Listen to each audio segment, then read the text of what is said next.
Namaskara and welcome to BIC Talks, a podcast brought to you by Bangalore International Centre, where we present conversations that move, inform, and encourage discourse.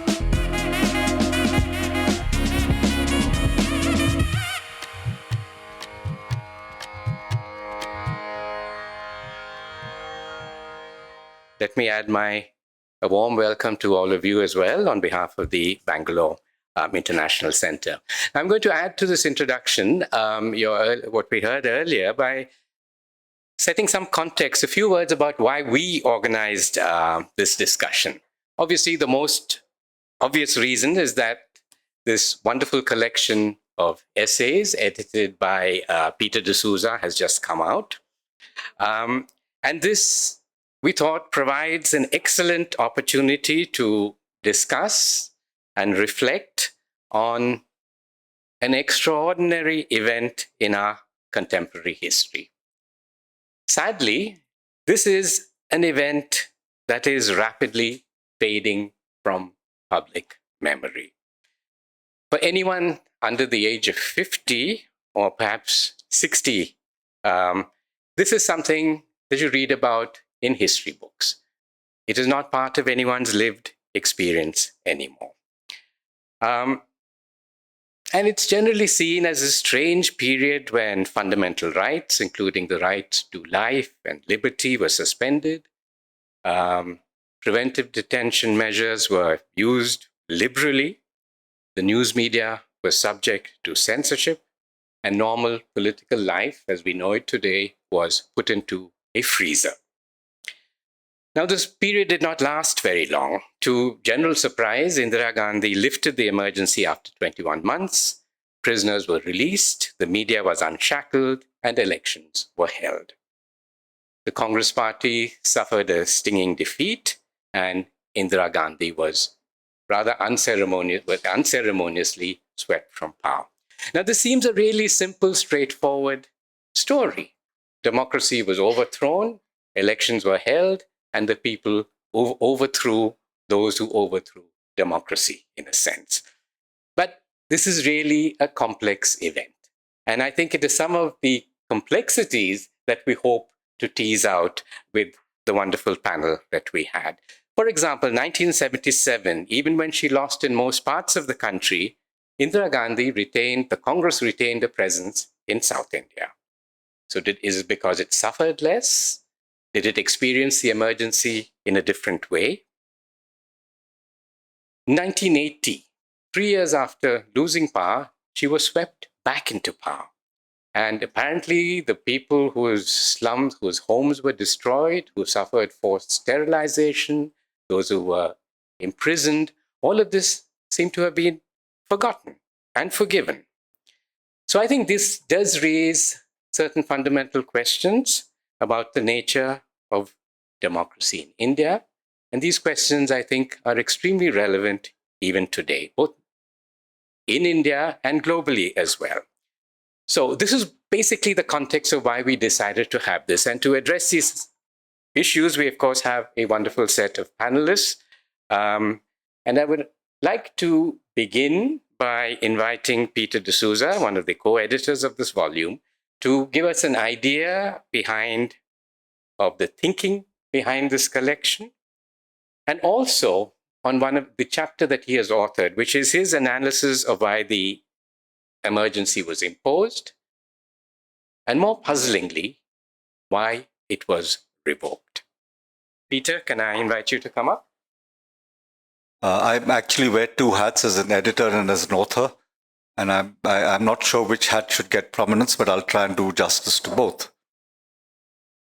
When we were invited by the publishers, Orient Black Swan, to do this book, we were hesitant to say yes immediately, because there's a vast literature on the emergency. There are government reports, there are detailed academic studies, there are academic articles. Every political scientist who wanted to be seen as an India hand wrote articles in journals across the world.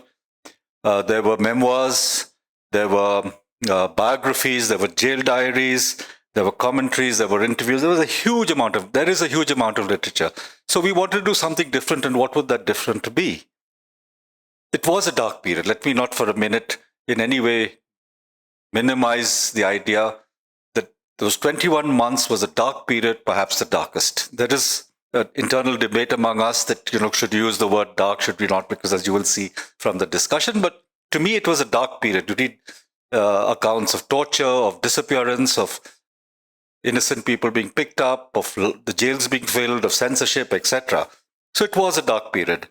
But it was an episode. Now that 50 years have passed, I felt we had enough self-confidence, critical confidence, to be able to return, to revisit that event and see what it's telling us. I mean, in a very simple way, why is it a puzzle? With the flip of a switch, democracy was switched off. Emergency was declared. With the flip of a switch, democracy was brought back. Emergency was lifted. I mean, democracy can't be such a trivial and superficial thing. So why did it happen? Parallel with this anxiety, or parallel with this question, were the other things that were sort of the murmurs that, are going around intellectual circles across the world. Then and now is a concern. Here and there is a concern. I'm not going to elaborate on this because I can see it resonates with people. Then and now, here and there. So we wanted to do something different. And we felt that it was important to participate. Even though there's such a vast literature, it was important to participate in revisiting this event because it's an important diagnostic moment, not just for India, but for the disciplines of the social sciences. It's available as a diagnostic moment. You can ask, for example, why was democracy so fragile, or was democracy very resilient that it came back? You can ask, for example, the exercise of state building in countries coming out of colonialism. Was it that kind of challenge that India, that 1975, after all, India was only a 25-year-old republic, and we were sort of doing rather well, and then the emergency comes. Are there lessons for other democracies, so-called mature democracies? Are we seeing a tension between plebiscitary leaders and political institutions, even those which are well set? So lots of very interesting questions came up, and for us it was an important diagnostic moment. I'm rushing through the reasons why we did the project, and I mean, to our good fortune, or we were lucky in that the many people we invited to contribute. We decided it has to be a different kind of book, not a single author book, multiple contributions from multiple perspectives, and we had to have people who, in a sense, like us, were children of the emergency, who had lived through the emergency. If the freedom struggle was the defining moment of our parents' generation, the emergency was an important moment of our generation, where we became political. I moved from chemistry to political science, just to sort of illustrate that point. And we wanted to bring that experience to the young people in the room and to the young people across the country. So we invited people across disciplines, across perspectives, that's important, to contribute. And we imagined themes: literature, law, experience in jail, the JNU experience, any thinkers, Vinoba Bhave, the Shah Commission report. And we actually invited about 20 scholars, of whom 16 delivered. The others worked very hard at trying to deliver it, but personal circumstances, inhibited them from writing their papers. Now you will ask me, okay, why is this different from other volumes? Of the 16 chapters in this book, I would produce 4 clusters of ideas. Okay? The first cluster of ideas was to position the event, position it historically and position it conceptually. Because there were a lot of debates about societies, development debates, societies modernizing, societies developing, etc. How does this event speak to those debates intellectually? I mean, we were students in JNU at that time, and this was a literature that was not taken very seriously, but it has something to tell us. So positioning the event historically, positioning it conceptually. The second cluster of ideas is to expand explanations that are already in the public domain. Explanations where, the Supreme Court's position, the ADM Jabalpur case, the decisions of other high courts, that time the coercive acts were called MISA. How does that compare to UAPA? So there is a debate ongoing. We expanded it by inviting people to go deeper and take it beyond that. Now, this kind of literature has sort of, again, two groups.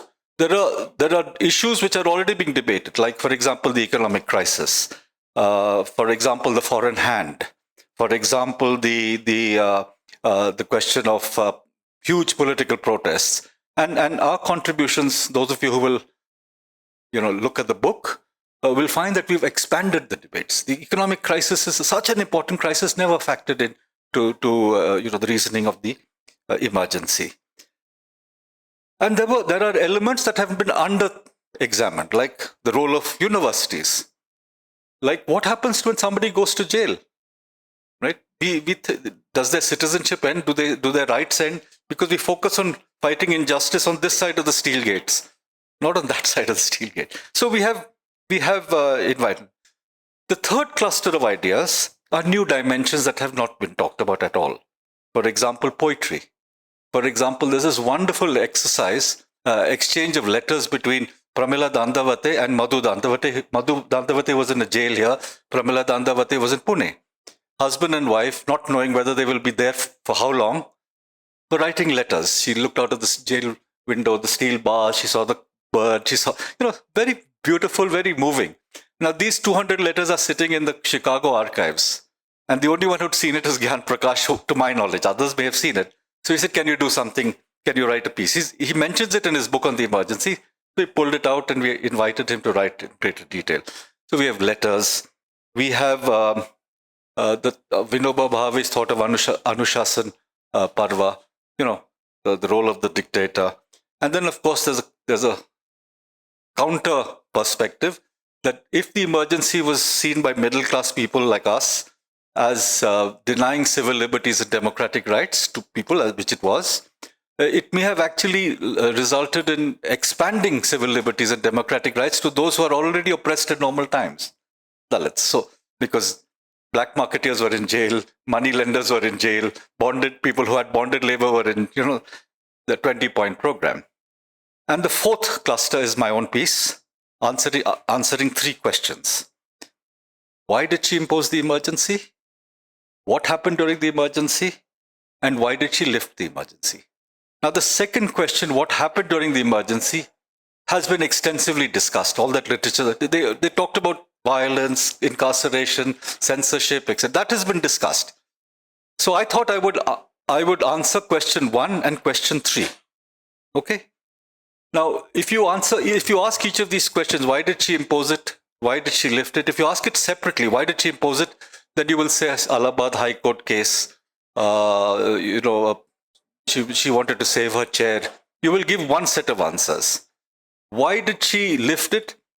You will come up with the standard answer that, the intelligence agencies told her she'll win the election. So if you ask the questions together, that means you can't answer these two questions without connecting them.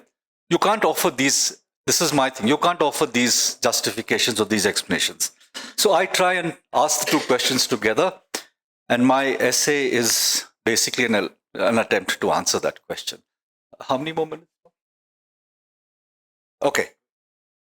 Now, I have attempted, in a sense, speaking to my community of social scientists, I'm saying that because I know many of you are academics, to suggest that there is a dimension of explanation that has often been ignored or underplayed.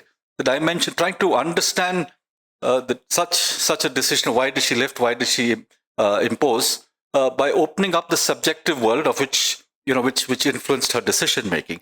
Why am I so excited about the Prime Minister making these decisions? Because Prime Ministers are important. Decisions they make, as you know, affect all of us. Not just here, even presidents are important. So the decisions that people in the highest centers of power take have huge impacts on people's lives. So what prompted her decision? I said I wanted to bring the subjective back in. And I thought the way to do that is to, in a sec, construct what I will call a decision frame. So it's not a psychologistic argument. Psychologistic is part of the argument, it's part of the decision frame, but it's also looking at meaning systems. It's trying to understand how Indira Gandhi in 1975, 5 years after the Bangladesh war, treated as Durga by the people, suddenly feels that she must impose emergency. So I I constructed a decision frame based on the material available. We have not seen her private papers. These are not available. The files not available. So this is largely through memoirs, through biographies, some of them official biographies. One has actually built up this story. And I say, if you try and construct a decision frame, there are external elements. That means she saw the world in a certain way. She saw these things are important and I've got to do something about it. And there were internal elements that said, I'm the only one who can do something about it. Okay. Economic crisis. Prime Minister, there were 2 failed monsoons. There was a 1973 oil shock where the price of oil went up 5 times. There was a railway strike of 20 days where George Fernandez, who was leading the strike, said, I will bring the economy to its knees. There was huge unemployment and inflation, and my economist friends say it hasn't been as high in the period of independent India till that year, 17%. I'm not an economist, so I can't give you. Vinod perhaps can respond to that. There were sanctions because of the nuclear explosion.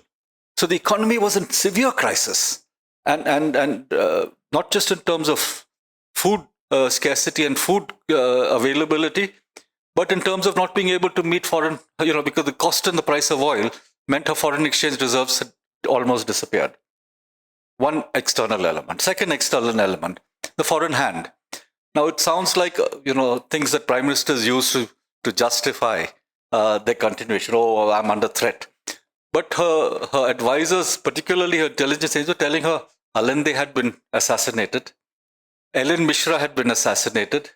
And friends of India like Castro were telling her, Madam, you're next. And the foreign hand is not a naive thing. It's not just rhetoric. It is, serious students of international politics like Jeffrey Sachs, writing in 2025, has said there have been 96 attempts by the US government at regime change. So these are people who've looked at certain archives to make this point. So I think that's something we must consider. She certainly considered seriously. There was a huge escalation of political protest. The politics of the street replaced the politics of parliament. Gujarat, Bihar, and it was spreading across the country. The archives tell you that chief ministers were writing saying, we can't handle this escalating protest. Within her own party, this is now a party that had been formed with her as the supreme leader. It had split from the Congress organization. She had produced a 2/3 or a huge majority in the 71 elections. Within her party, people were conspiring to replace her. People like Jagjeevan Ram, people like Chandrasekhar, people like Mohan Daria. So she couldn't trust even her own party. They were not going to, in this crisis, they were not available to her. And court judgments. So there were at least 5 or 6 external elements that emerged as part of her decision frame. Now come to internal elements. And I'll finish in 2 minutes, okay? She was a lonely personality. As a child, she grew up in a world where there were really no friends. She had to keep moving and leaving schools because her mother was dying of tuberculosis. And Nehru was in jail. For 9 years of the freedom movement, Nehru was in jail. And she was nursing her mother, whether in Switzerland, or France, or Pune, or Pasuri, right across the country. So this was her life. So she didn't trust anybody. And yet at the same time, Nehru was writing her letters from jail. Discovery, you must know that if Darwin's theory is accepted, then religion will never be the same. So he's educating her about the ideas of the time. So I don't know what kind of relationship she developed. But did she dislike Nehru that he chose jail over family? Because the British told him, we are willing to withdraw all charges, give up politics, look after your family. He chooses politics over family. She was also very obstinate. In the biography, there are accounts of her, Nehru and Gandhi, and telling her, don't marry Feroz Gandhi. She says, I'm going to marry. So she actually goes. There's a kind of obstinacy. There are many cases, including, the explosion of the nuclear bomb. Her advisor telling her, don't, because we're going to face sanctions, we cannot afford it. She says, go ahead.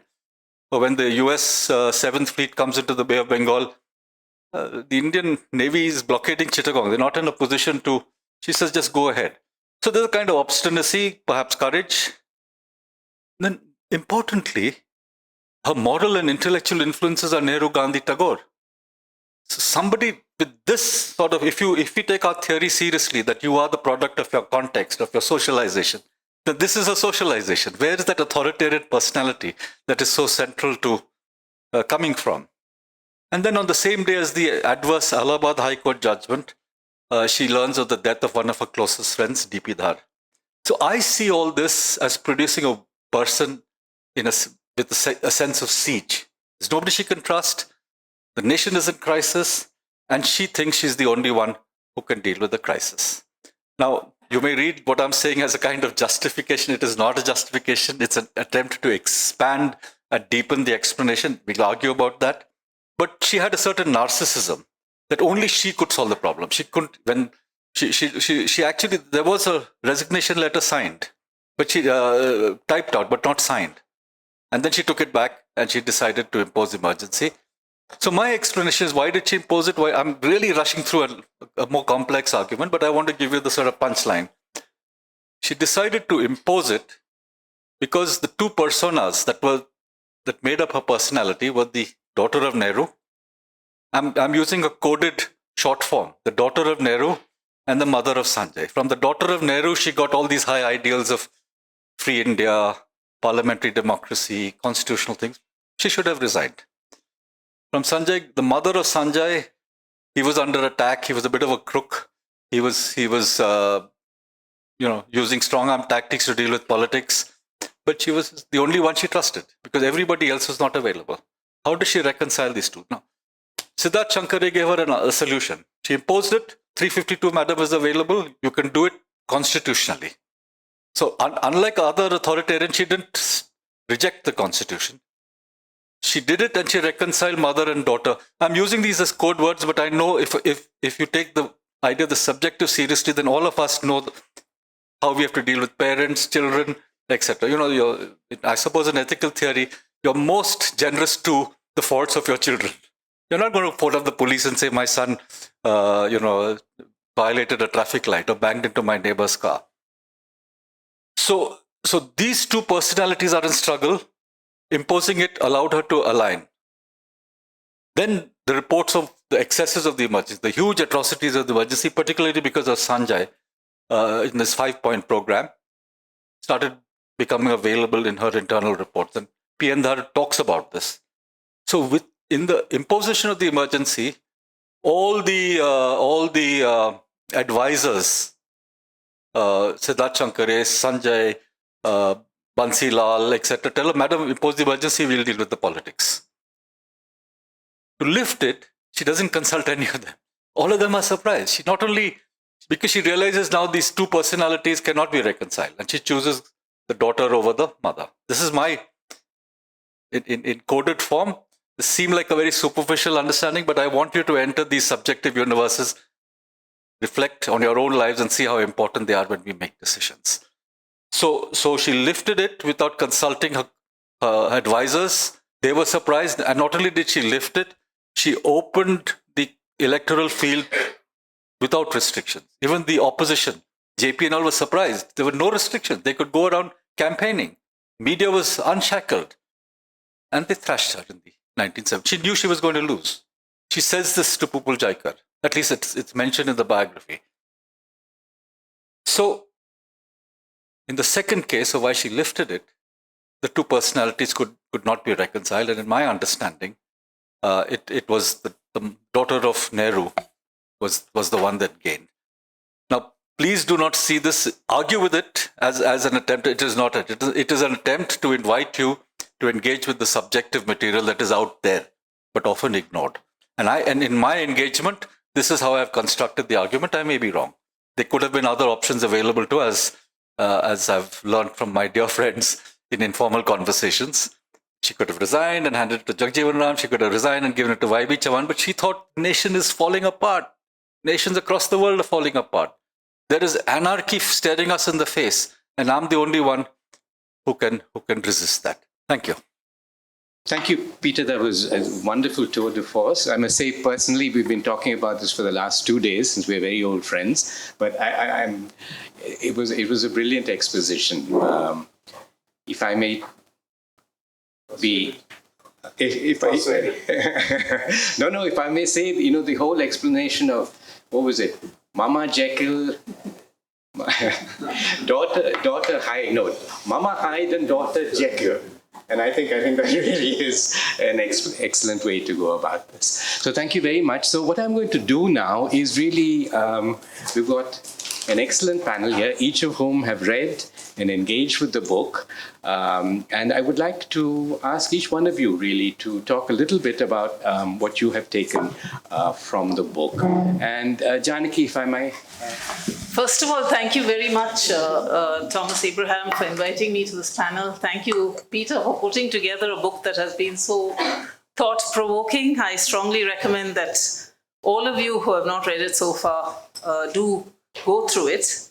As someone who has taught on contemporary India, and as someone who, as you have pointed out, would like to remind our young very urgently in our times about this dark chapter in our post-independence history, I read this book with obvious interest and some pleasure as well.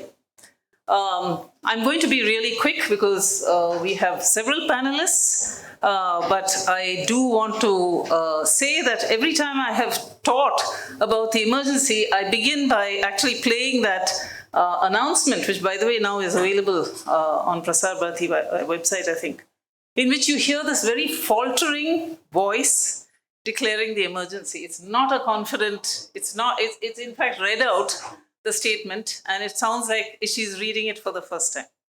But I think the question that I would like to ask you, Peter, is do we see the emergency as a symptom or as a solution to the political crisis? Is it a symptom of a political crisis or was it a solution? Because if I can just list out, and these are some things which are taken from the book as well, the kinds of achievements that were made in this period. Indira Gandhi promised everything to everyone. So if I can just list out, industrial discipline to the bourgeoisie, lower prices to the middle classes, abolition of poverty to the poor, and of course, the country's integrity to all. And so you get actually something for everyone. That's part of this 20-point program. I'm going to come to the question of Karnataka in just towards the end. So in this book, what I took away mainly are the, some things obviously are very familiar to those of us who've been teaching this post-independence history. But in this book, we got unusual perspectives on visions of a post-authoritarian future. The anti-political future, that was a very fascinating chapter for me, Tridib Surud's chapter on Vinoba Bhave and his anti-political stand. Again, as I say, a very unusual chapter which you should read. I can't go into the details here, but there is also this imagination that there can be partyless politics. There is a politics of freedom that's not linked to parties, as in the exchange, this very tender but also revealing politically this exchange between Pramila Dandavate and Madhu Dandavate. An idea, especially in the writing of Pramila Dandavate, of a morality that is delinked from religion, the possibility of a morality delinked from religion, and her hope of what she sees as nothing less than a cultural revolution as a necessity to secure democracy in India. Now, this is something that has not happened, and of course we can debate why it has not happened. But the interesting thing is, and I think this is again demonstrated clearly by your book, that no attempt, despite this experience, despite the analyses, despite the shock and people's recognition that this was really something that needed to be prepared for in the future, we have to admit, given the times we inhabit today, the undeclared emergency, as Arvind Narayan's brilliant book puts it, that no attempt was made in these intervening 50 years to deepen democratic roots. Democracy has remained topsoil, which, what did he call it? Topsoil or top dressing? Ambedkar. Soil. Yeah. So we have not strengthened these democratic roots, and that is why, to some extent, we are yielding up, as it were, our freedoms so easily, even today. The state remains unaccountable. We have seen, for example, that the Right to Information Act has now become the right to deny information. Increasingly, the Indian people are asked to provide the KYC, know your customer, but it's actually a sort of punishing kind of exposure to the state that we are constantly asked to provide, while the state is becoming more and more opaque to us. It refuses us information. It refuses any kind of accountability. I'm coming to the chapter that Peter wrote because I thought it was unusual, very fascinating, and thank you, Peter, for actually spending time discussing it, because I don't think anything like this really exists in the emergency literature. So thank you for closing on that note. And despite what you say, I think it is actually an understanding of Indira in this, in terms of the psychic constitution of a dictator. That you've been kind to her, or whether you've not been kind is a different matter, but it is looking at the psychic constitution. But I want to say that really speaking, the need of our hour, and I really thank again Thomas for allowing me to speak here, because I think the need of our hour is to understand the mass psychology of fascism. We need to know what it is about the Indian people that makes them love and enjoy their subjection. And this perpetuation of obedience, we saw it when the talis were banged during Corona. We saw it, we were tested, right? Where are we going to be the obedient people? And we were. So, we need to ask ourselves, I'm saying this because one of the most important political scientists who has also written in the emergency, Sudipto Kaviraj, has actually talked about the emergency as a time of medieval psychophancy. And it was chilling for me because I didn't think that Sudipto Kaviraj, who is a Marxist, a very sensitive Marxist, would use words like medieval psychophancy. But somewhere he is suggesting that there is some ingrained DNA that refuses democracy in all its forms. And we need to ask ourselves why this is so. That, we are, the nation was not a composite entity, but a collective individual, as we say. We're again playing this out even today. I want to, however, suggest something which perhaps is not so much in the book. And I would have liked to see some consolidation of this in some writing. It's there in scattered writings, and that is some of the unwittingly positive outcomes of the emergency. Some people have written this. For example, it was in 1974 and then finally in 1975 that the Towards Equality report actually came out, which was the founding document of the women's movement and also of women's, academy, that is to say, women's studies in India. So that's a very significant timing that this is happening at this time. And we are grateful, very extremely grateful, to the writers of that report in the mid-1970s. We have in a footnote in which Kalpana Kannabiran cites Upendra Bakshi, a reference to the fact that we have this very, very robust human rights organizations emerging in this time. We have the public interest litigation emerging in this time. This was made possible by conditions of oppression. So, I'm not saying that therefore we need to be oppressed, but I'm just saying that we need to mark some of the ways in which the pushback has actually happened. But we also see the emergency as a turning point, I believe, and I think this is a very important thing for us to understand in the trajectory of post-independence India.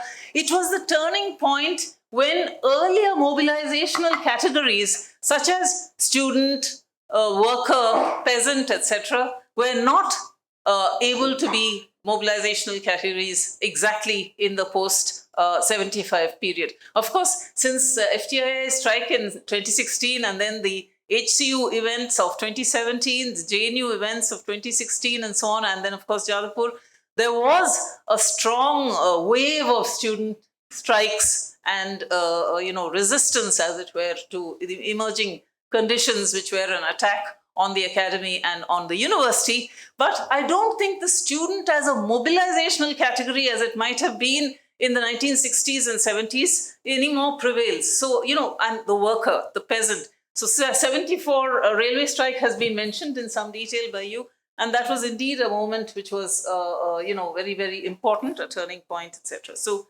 we have instead, since 75, new social movements and new people's movements, which are addressed to questions of environment, which are addressed to questions of rights, and so on and so forth.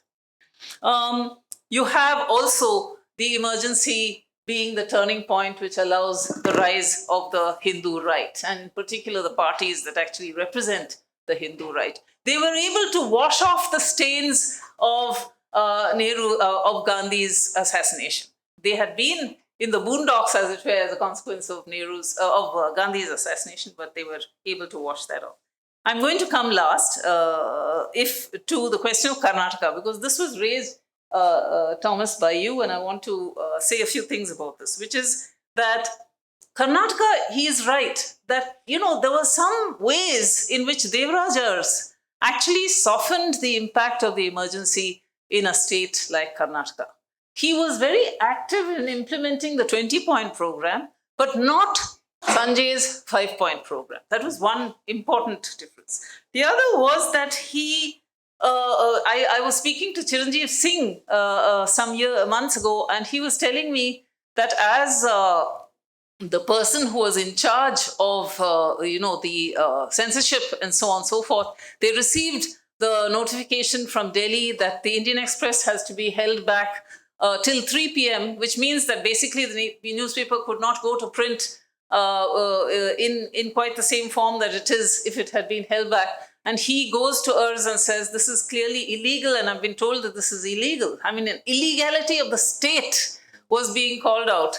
And Urs said, if it is illegal, we should not follow it. So they did release the paper by 12 noon, as was expected for the production of the paper. So there were some ways in which there are people who have argued, and Peter, you can perhaps bear me out on this, that the family planning figures which were demanded by the union government were actually forged in states like Andhra Pradesh and Karnataka in order to meet those targets, that they weren't actually performed, but they were nevertheless reported. So Urs definitely, whether there is truth to that, is something that I have not able to establish. There may be others in the audience who can say something more about this. Urs saved Karnataka from the worst excesses of emergency. There is no question about that, and that explains to some extent why Congress remained a presence here. But importantly, throughout the emergency, there were no boots on the ground. The people who were blamed for some of the excesses were bureaucrats, were low-level officials who were taking their commitment to their leader to great extents. It was not the kind of vigilantism that we are seeing today, the empowerment of people to intervene in lives, in marriage, in food, in dress, and so on, with impunity. We did not have anything resembling this kind of interference during the period of the emergency. And one last thing I want to say about the emergency period in Karnataka, and it may not be accident. This was the decade, and it was 1975, January actually, that the Dalit Sangharsh Samiti was registered, established, became one of the most important cultural and political forces of Karnataka in the period of the 1970s. We don't have a good account of how Dalits in Karnataka actually analyzed and saw what had happened during the emergency. But I was, if I can be autobiographical here, I accompanied Samudaya, which was one of the most important theatre groups of the early 1980s, on their jatas. And they had actually put together plays which talked about repression in the time of Indira Gandhi. And they were extremely well received wherever we went. But in terms of including the Dalit perspective, that had still not happened in the official left. We can talk about that maybe if there's a question. Last point, and this is, I think, again, something which is not in the volume, and needs to be emphasized. As we know, there's a lot of comment and discussion about the fact that two words were introduced in the preamble, socialism and secularism, during the emergency. It was the height of the emergency that these two terms were, and that it's therefore not in the original, therefore it has to be expelled, and so on and so forth. What perhaps is less known is that actually the chapter on fundamental duties was also introduced by Swaran Singh during the emergency. Now, the fundamental duties, as Parthu Chatterjee has pointed out, is a contradiction in terms. You cannot have a contract between a citizen and a state that is sort of, exchanging rights for duties. This can happen only in authoritarian regimes, that you establish fundamental duties as part of the constitution. And you can see that that's the part that our current regime loves the most. They want to keep fundamental duties as part of all textbooks. It's there in our newly revised NCERT textbooks. And this idea that regimes can impose duties in exchange for rights is itself, as I say, something that's only possible in, under authoritarianism. So, and move to authoritarian rule. Thank you very much, Janaki. You did take long, but every minute, every second was worth it. So thank you for that. A few months ago, you delivered a masterclass on modern Karnataka history. I think we have another masterclass here in the making. So thank you very much. You've raised a whole number of issues, solution, symptom. You have drawn lines. I don't know whether if it's in a linear fashion or not, between what happened then and what has happened now. So we will come back to all of that. But before that, I would like to ask Chandan Gowda for his reflections on the book. The book that Peter and Harsh Sethi have put together go a long distance, actually, in restoring some kind of a properness to how we understand emergency, with a variety of vantage points from which you try to get at it. Just to add another incident from Karnataka, to complicate his use of the term dark. P. Lankesh's first film, he's a Kannada writer, Pallavi, the first day of the shoot was the day on which the emergency was declared. He describes it in his autobiography. The country is going in one direction and I was headed in another direction. The film gets completed, goes to Bombay to get it edited by Hrishikesh Mukherjee, gets the best film on national award. Shivram Karant was returned the Padma Bhushan. Because of the emergency, he's actually strangely on the award selection committee. He gives the best director award to him, etc., etc. So this is not to say on the one hand or the other hand situation, but there is an extremely complex situation. I don't think this can be seen as free of tensions all around, but a lot of things are happening. So Chiranjeev Singh commissions two travelogues, one by Arkinar and one by Dom Moraes, in the middle of the emergency. And Dom Moraes is having conversations with the big artists and writers of the state, also sneaks in appreciative remarks on how the state is doing on the birth control side. And the land reforms is something, of course, he does. At that time, Kalpana Karnabiran also for the Andhra side says there's this IAS officer called Shankaran who did a lot of excellent work in terms of implementing social welfare programs. So it's a complex period. Very quickly, the subtitle of the book is Lessons for Democracy. So it's a bit like, what does history tell the future, sort of an angle. And if we were to simply focus on the middle class as an actor, Gopal Guru, in his essay in the book, says the middle class was reactive in its response. It managed to get worked up because of the sudden imposition of the emergency. And too many things were happening at the same time. It seemed like a serious encroachment of their freedoms. And they did not protest out of any deep sense of historical, mature understanding of freedom. And if you took that now, because if we are indeed in a state of undeclared emergency, as so many people are claiming it is, and we don't know quite when to start this period of undeclared emergency, because the laws that are mimicking the Maintenance of Internal Security Act have been in place for a very long time. So my sense, being part of the middle class and having moved through the middle class, is that the middle class has absorbed a lot of the nice freedoms that the Constitution gives them, without being able to tell the source or have a clear sense of what is giving them all of that. Because when you say the Constitution is in danger, it's an indifferent shrug. And people getting worked up are those who are seeing it as a removal of reservations. Also, another strange predicament, if you think about it, it's not that it's a guarantor of freedoms as much as a guarantor of kind of social protection, benefits. And this, Peter, is happening with an additional dynamic today, which I think was absent in the mid-70s, that one could say the crisis of representative democracy for the last 25 years. That's independent of the subversion of democracy attempts by any political party. The way elections have come to be what they've become, and where winnability is used in an extremely commonsensical fashion, choice of candidates, and so there's already something strange has happened to this notion of democracy. If you want to say the legitimacy of democracy has come under some kind of a deep skepticism, and people are going through the motion of elections, etc. But is there a faith in the electoral system as a representative system? An over-centralized system where decisions seem to be taken like that, hundreds of decisions by the day, all of them affecting you in some fundamental way, but you don't quite know where you come in. And decentralization is just not part of this, whatever 73rd or 74th amendments, they've just been quickly reined in. And this thing of trying to, if democracy is being subverted by an elected government, what are your sources of defense? You have political parties that do believe in the Constitution, will try to fight for it.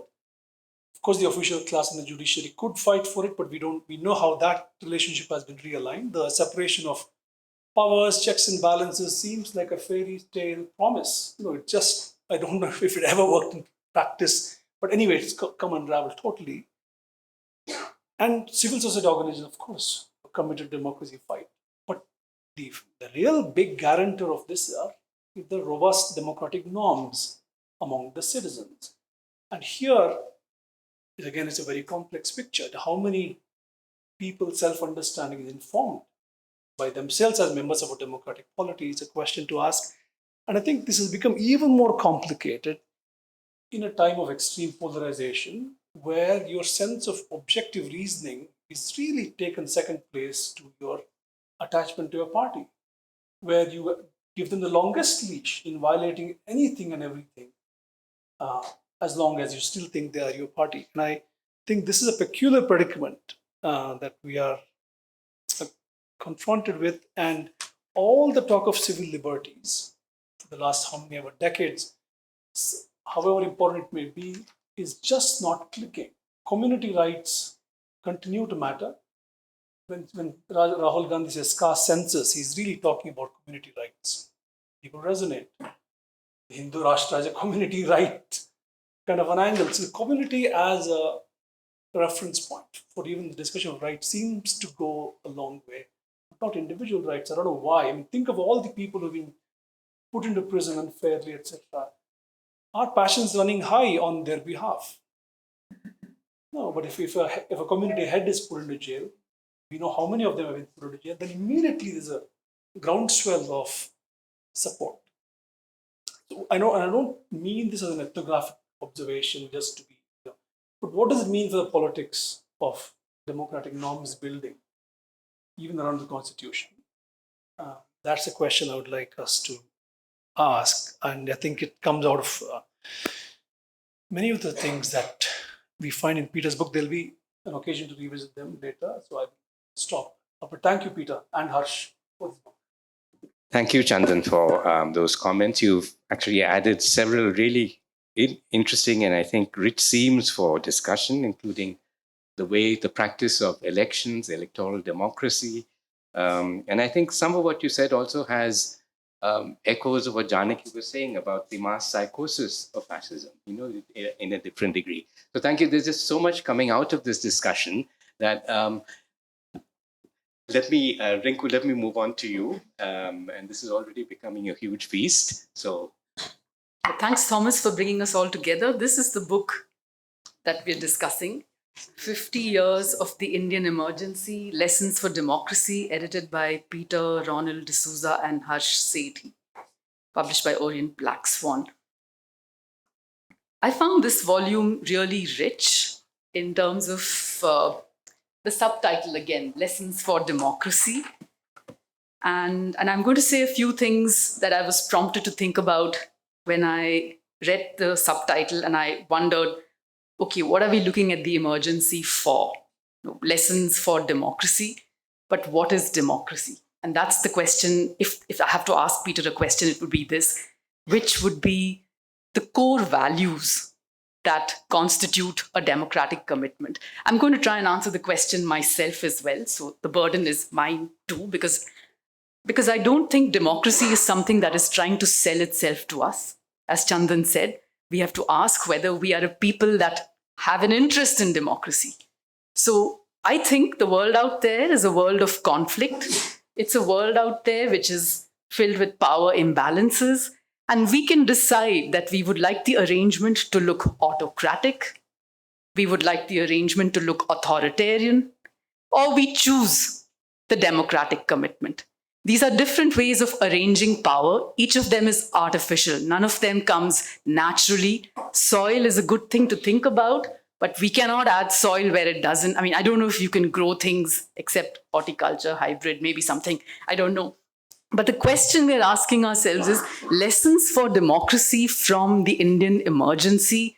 The first lesson is actually a restatement or a clarification, I think, that what does it mean to say that we want a lesson for democracy? I'm thinking, what does democracy require? Or if I want to be committed to democracy, what must I be cautious of? Right? So democracy, many, and this is a subject that's occupied people for centuries. What is democracy? Demos and kratos, power to the people to do things together. Power to the people to do things together collectively for the collective good, which is not known in advance, which is found out by the heterogeneous collectivity. And very important in this heterogeneous collectivity's attempt to figure out what it wants to do with each other is that each one there has some interest.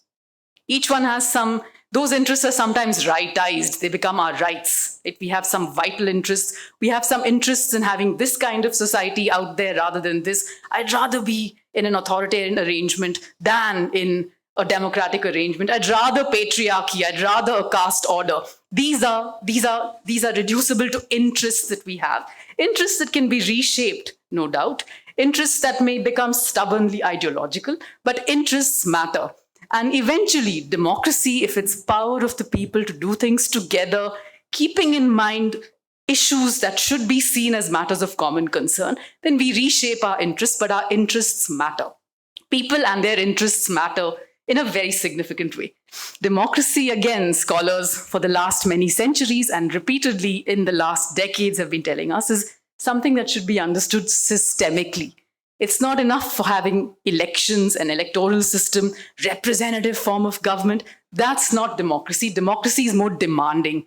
A lesson for democracy is to see what happens when we are not demanding a few things or when we don't yield to some of the demands that we may want if we choose the democratic instead of the authoritarian or the autocratic order for arranging power, for distributing, for acting with each other, over each other, etc. So coming back to this question of interests, ordinary people, and in modern times, ordinary people matter equally. Ordinary people have an interest in being able to form their interests freely. Ordinary people have an interest in being able to form their interests freely in private and in public. Right? So the emergency, the book tells us, why I find this volume rich is because it's a very interesting collection of essays that lets us look at the demands of democracy at the personal level, at the institutional level, at the level of public sphere, which is a space where privatized individuals come together. They can come together as groups. There's nothing wrong in having a community orientation. A lot of our lives, in ways that we've been marginalized, is group structured. So community identity can be relevant for understanding or even asserting freedom, right? So freedom to form my interests. Do I have a regime that supports that freedom? Does it give me spaces that are private in which I can develop those interests, which may be antagonistic, may not even be politically correct, but am I free to do that? Times like the emergency actually attack those possibilities systemically, right? Interest formation, difficult. I don't even have access to information because there's censorship. There's a disorientation out there. I'm not allowed to think. I'm not allowed to speak. I'm not allowed to walk in groups. I'm not allowed to associate. The distinction between democratic rights and civil liberties can sometimes meld, because to be a person who can exercise democratic rights, I need to have had some other liberties too. And the emergency was a moment when all of these ordinary things that we think should be there, if we're interested in a democratic way of sharing power with each other, those were taken away. So again, coming back more systematically to the volume itself, there are chapters which look at the way in which institutions faltered, the judiciary played a role in undermining the possibility of sharing power within the polity in a democratic rather than authoritarian manner, separation of powers not followed. These are not natural things. Again, democracy requires effort all the time. It's artificial, we produce it, we choose it. And we choose it sometimes out of convenience, but we let it go as well as a matter of convenience. Tocqueville taught us that. There's also this Pew thing, right? Pew Center, PEW, which has told us that Indians are not interested in democratic forms of governance. There's a kind of fondness for authoritarian regimes and strong leadership. I'm going to jump a little bit. Leadership matters even in the democratic commitment. And I think Peter's chapter on Indira Gandhi is a little bit about the moral psychology of a leader, that we need to perhaps pay attention to what happens with our representatives. We have to pay and I don't see this as a psycho, I can't remember the word, but of a dictator. Any leader, I don't know if she was a dictator, but I mean, and I don't know why she gave up her dictatorial authority, etc. She was an authoritarian at that time. But the question that's relevant as a lesson for democracies, we better pay attention to what our leaders are up to in their public roles. Leaders are not the antithesis of a democratic system, because we cannot do without representation if we choose to be democratic, simply because direct participation doesn't work till the end to make decisions as well. So democracy is about interests that are somewhere tracked in decision making, because of which we have to have an interest in the political parties that throw up candidates for us to think about with respect to our interests and so on and so forth. So once again, democracy, systemic, demanding. Chapters in this essay let us know how institutional frameworks faltered, and they allowed an intrusion or an erosion of those vital spaces in private and public through which citizens can form and express and reshape their interests. There is an interesting chapter, which is chapter 4. I'm going chronologically and less in a cluster thematic way, but it's an important chapter which is on the Shah Commission reports.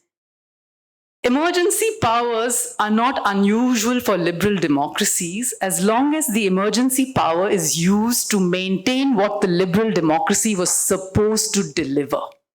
This is the view of some people on emergency powers. They're not always seen as states of exception. These are not powers that put the users of those power beyond the pale of accountability if we function within liberal democratic arrangements for distributing power. So on that count, something like the Shah Commission report should have been taken much more seriously by us, by the memory that's forgotten about it, because we're asking, how was anyone accountable for what they did? Of course, we had an amendment which took away one possibility for emergencies to be imposed. Internal disturbance no longer remains a ground. But for those who were, this was a bit like a truth commission in some ways, the Shah Commission, or an inquiry committee with some kind of powers to summon, but I don't know what enforcement powers it has in the chapter, the chapter is important because it's shedding light on the way in which a democracy, lessons for democracy, if we have to retain these things called emergency powers to secure this territory, indeed in some way, so that ordinary persons can continue to lead some kind of civil existence, then what would those look like? and did the Shah Commission, and the Shah Commission was appointed to ask questions about the way in which power was used, but we don't recall it. And this is coming back then to the question of democracy depends on people.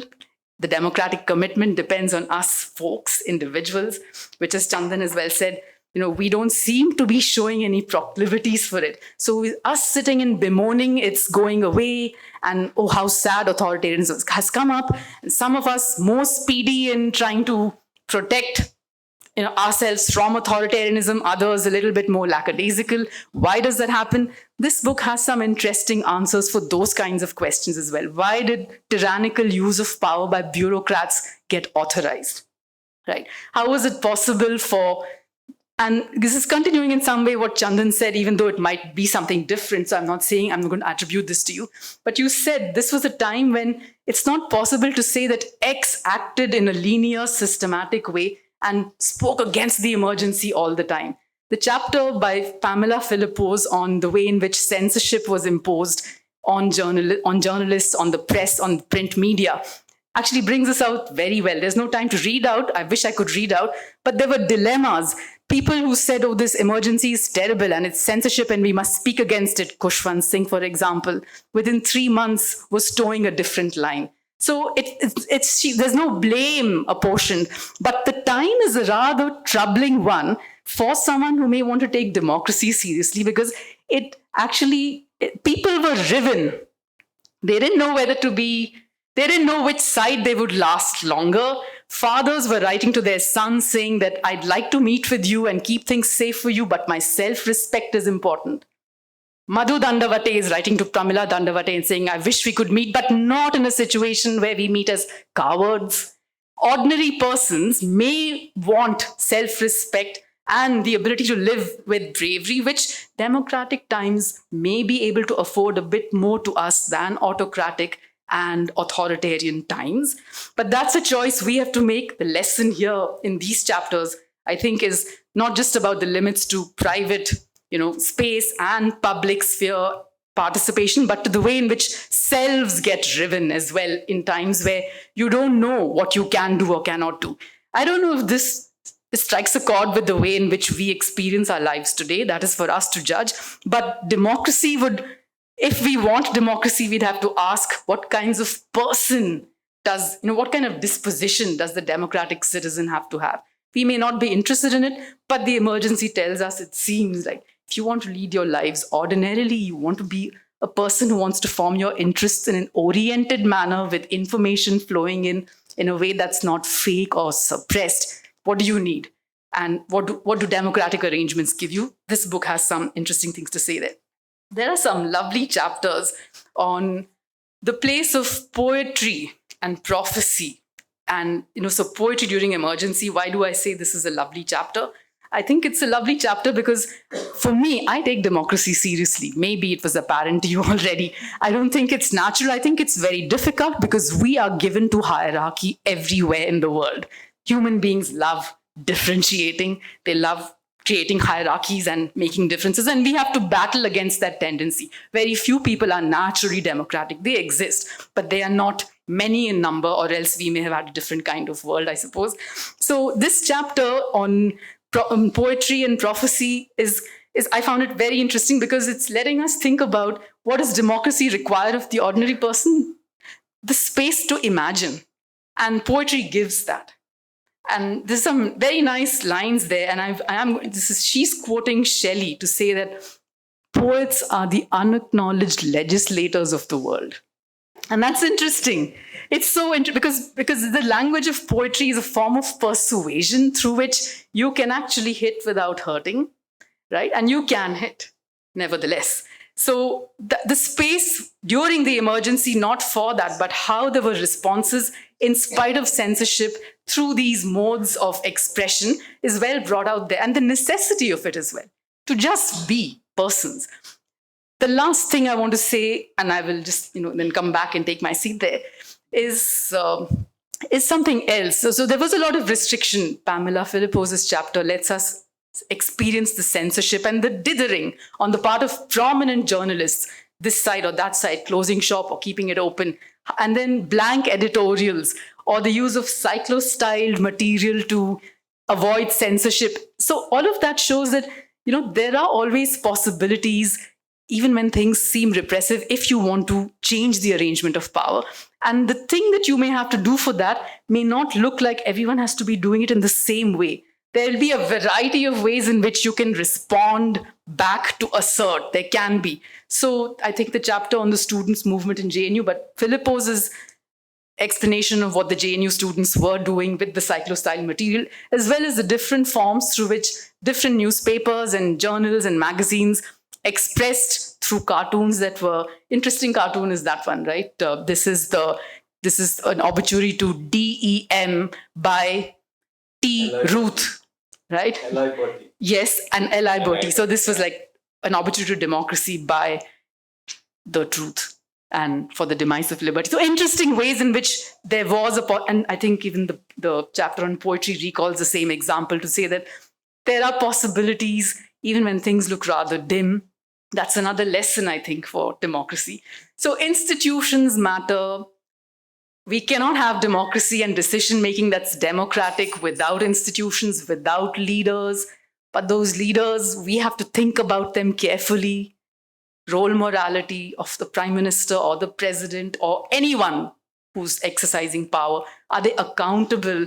And are we asking for accountability? Or are we just so interested in, what does democracy require? What lessons do we have? But we are fond of something else.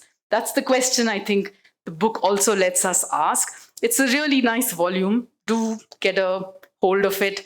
And it lets you think, I think, about democracy in its different dimensions and its demandingness. Thank you, Peter. Thank you, Rinku, for that wonderful tour de force. And I think what I took away from what you were saying is really democracy is hard work, and it's hard work that is impendent on not just on institutions, but on each one of us as individuals. So what I would like to do now is give Peter about 5 minutes to respond. I know that many of you will have questions, and you really are the panelist that is out there. And I do want to bring you into this as well.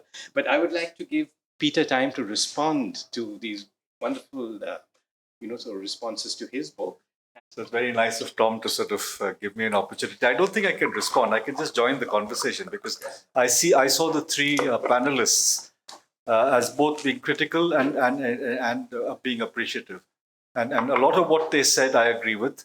So it's not like I have to defend the book. The book had one objective: to generate a public debate. If this is the beginning of a public debate, then I can go back and sleep well tonight. But I would like to think about some of the things that they have said. As I said, I agree with almost everything that was suggested. I see these as pointers of further research and further discussion. If at all I have to begin with thinking, trying to bring together all the comments and observations made, there are two opening statements I would make. The first is from Ambedkar, and not because Ambedkar has gained so much in publicity, but I like this line with which he's presenting the draft constitution to the Constituent Assembly. He says, we now will enter a world of contradictions. And that word contradictions is something that has just grown bigger and bigger in my mind as I look at different democratic episodes. And I think all three panelists, in a sense, point out to those contradictions. I think democracy in India has entered a world of contradictions and is spending a lot of time renegotiating these contradictions, some of which we have tried to present to you today. The second statements that I would like to sort of have a sort of an entry point for my conversation comes from Kalpana. She says, and especially when you talk about how did Karnataka respond, she says, if at all we need to take this discussion forward, we need to build local histories of the emergency, because the emergency did not have one story right across the country. I think that is important. I think we need, if there are young scholars over here, we need to build local histories of the emergency. Now, having said that, I really want to dwell on just two ideas that require further discussion. One is the one that Rinku presented so elegantly. The idea that democracy is all about arranging power. And if these contradictions are about different suggestions about how to arrange power, then that is really what we need to think about.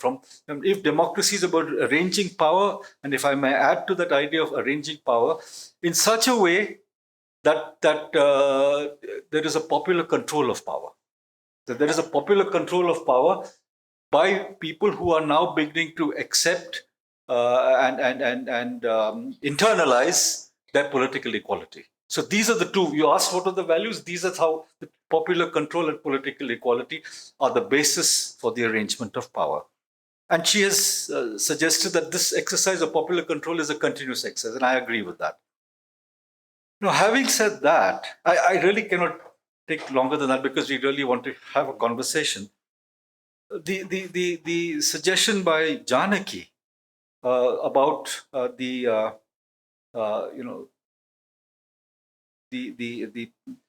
way in which this mass psychology of fascism emerges is really one of the troubling questions of democratic politics. It really is.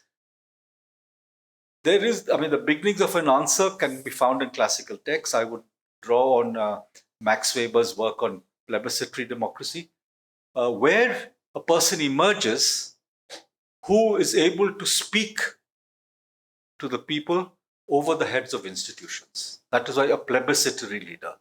And that such a person speaking over the heads of institutions to the people promises the people, right, that I will be the solution to the complex world that you are confronting, right? Whether it's economic crisis, whether it is political crisis, whether it's environment, you submit to me, and I will deliver the world that will give you security. This is the Weber, and I think this is exactly what we are seeing today. You see this in parts of the world that we thought would never generate a plebiscitary leader, but it is happening. It is happening in Europe. It is happening wherever people are confronting deep crisis. Weber uses the term psychic distress, a word which is ignored, but I think it's sentiments. And when they confront that, they enter into a devotional relationship. I think, to sort of elaborate on the challenge that Janaki has raised and Chandan developed, I think in today's world, the possibility of the rise of a plebiscitary leader has become because of the emergence of new technologies of mobilization. You can speak directly to people. You can begin to manipulate the ways in which they see the world. You can exaggerate the crisis, exaggerate your own capability to deal with the crisis, etc. So this is a question that actually has to be at the center of our learning experience. I like the idea of seeing this book as suggesting, lessons. I think that is important. One of the lessons that we took away, which none of the other discussants pointed out and which I'd like to place on the table for your consideration, is the dimension of state complicity. No tyrant can impose tyranny without the complicity of the state. Yes, it may have been just a higher bureaucracy, but the last policeman in the last police station, I always use the metaphor of Tirunelveli, will still be, there's a concept of anticipatory obedience. You think this is what the tyrant wants, and then you begin to produce outcomes which you think will please the tyrant. A lot of the empirical material on the emergency shows this in operation. It is the municipal commissioner in Delhi, Tamta, who's anticipating obedience and demolishing places, but it is also the policeman in Karnataka or in Andhra Pradesh who is contributing to encounter killings or torture. Yesterday in Hyderabad, Shumanto Banerjee talked about the terrible torture that he experienced in jail. So, I think that aspect of state complicity, of collusion by officials, for whatever reason, and we've documented the possible reasoning which causes them to collude, to collude is one of the important lessons of democracy. We see collusion today in democracies across the world, even by attorney generals in the United States.